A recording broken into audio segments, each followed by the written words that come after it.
What's going on, everybody? Today, as you could tell by the title, we are talking about the AD20. This is the Andrew Demko MG AD20. So this is the machine ground AD20. They do have this, it's kind of a weird thing. Is it a custom? Is it not a custom? These are all hand assembled, hand finished, but the grind is done by a machine. They're all kind of, I say it's a custom. You guys can argue down in the comments below if you really choose to. So, anyway, let's just dive into the specs. How about that? It's 5 inches closed, 8 5/8 inches overall. 3.69 inch blade with a 3.4 inch dead nuts on 3.4 inch cutting edge. This is in CPM 20 CV steel, and it comes in at 0.180 thick. The overall thickness is 0.579 minus the clip, of course, runs on bearings, and weighs in at 6.2 ounces. Totally manageable. Nice G10 scales. Liners, wonderful blade, and this brand new locking system called the Shark Lock. So it's not a flipper tab, there's no frame lock. It's got this little hump here on the back that you pull backwards and then lifts up. Just pulling it backwards does not completely release the blade. If you were to pull down on the blade, it would force that lock up, but just pulling back doesn't completely let it go down. So you have to pull it back towards you and then away from the knife. So again, you pull it down and up and it closes.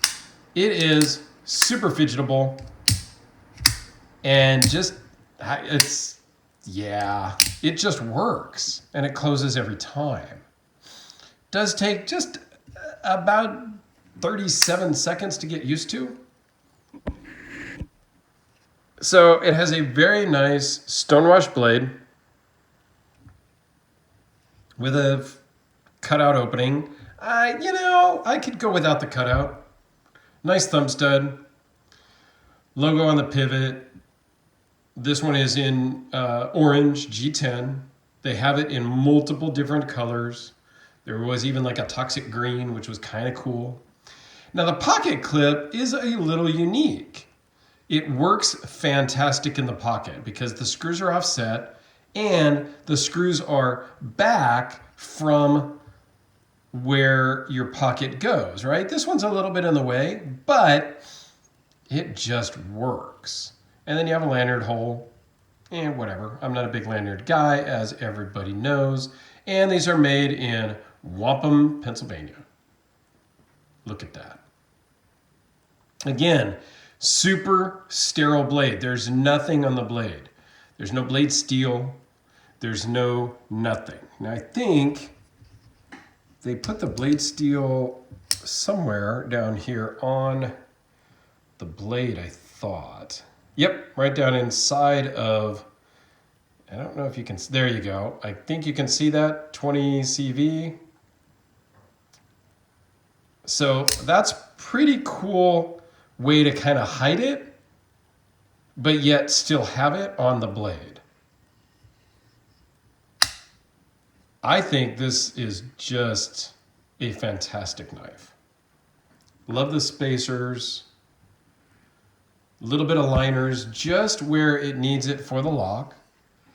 It feels great in the hand. The clip disappears. My hand feels good. It can totally rest here. I have a thing for orange. So when my buddy Snuggletummy wanted to send one in, I was like, absolutely, because I really wanted to get my hand on one. And the fact that it turned out to be orange was just very cool for me because I have a thing for orange knives. Now, I will be sending this one back to Art with all of his other stuff. But my other buddy John was sending me a box. He saw me do the unboxing of this and said, oh, hey, I'll take my AD20 out of the box and send you some other stuff instead. And I said, yeah, those are pretty freaking cool. I'm going to have to get me one.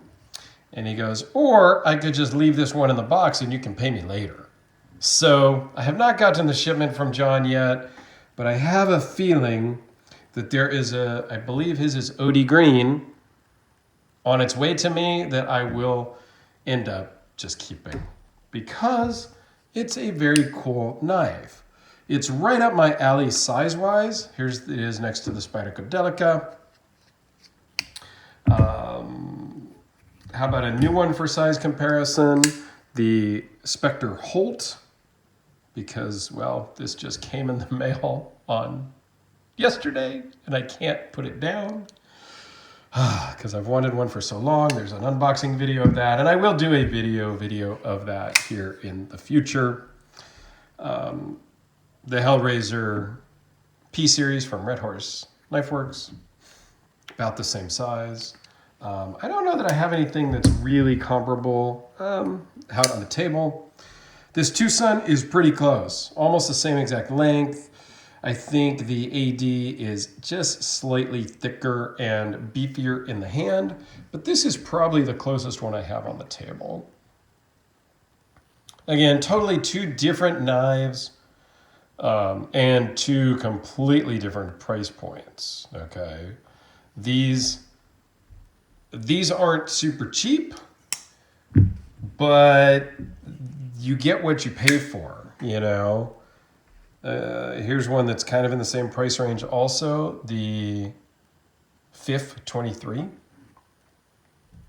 You get what you pay for. When you get up in the 500 plus range knives, you're paying for a level of quality. Great machining, great assembly.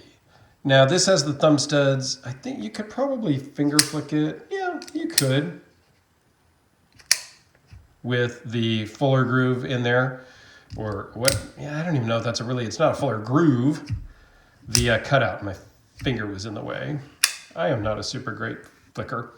I don't know. I would have maybe preferred it without a notch, but that's okay. This one's going back. The pocket clip is cool. It is just kind of a bent pocket clip, which is not my fave in most applications. But it works. If there was a cool, 3D milled titanium clip, that would be cooler. But at this price point, you're already spending a lot. That would have just jacked up the price. And I think what you get here for what you're paying is fantastic. And these, I just looked right before I started the video. These are still available at some places. Some of the colors are sold out at certain retailers. And typically these are in that close to $900 range. And again, I don't talk about price much, but I know this is kind of a hot topic knife right now. And you can get deals, I'm sure. Don't be commenting and say you found it for, $50 less than I said. That's why I don't talk about pricing most of the time. But yeah, overall, fantastic knife. Thank you very much for letting me borrow this, Art. There you go. Let me know what you think. I did do a video. I'll try to remember to link to it. I did the AD15, which was his earlier model with the Scorpion lock. I didn't love that one. I actually had two. I'll find the right video where I compared the Andrew Demko AD15 to the Cold Steel AD15. The production version of the custom. It was really nice. I did like the custom better than the production model in that instance, but I didn't love the Scorpion lock. So, didn't have to rush out and buy one of those. This I love. It's just fantastic. And this is something with the finish on the blade, the thickness, and everything else, you can use the hell out of this and be totally happy with it. This is absolutely 100% a user knife. It should be used. You are good to go. this you should go out and beat on. You know, you got some jimping on this back lock thing. You got some jimping on the blades. You can hold it up here. You can hold it here. You can choke up. I mean, absolutely nailed it on this one. So let me know your thoughts. Greatly appreciate it. Check out the other video I did on the AD15 because that's a cool knife also. And we'll see you on the next one, guys. Thanks a lot.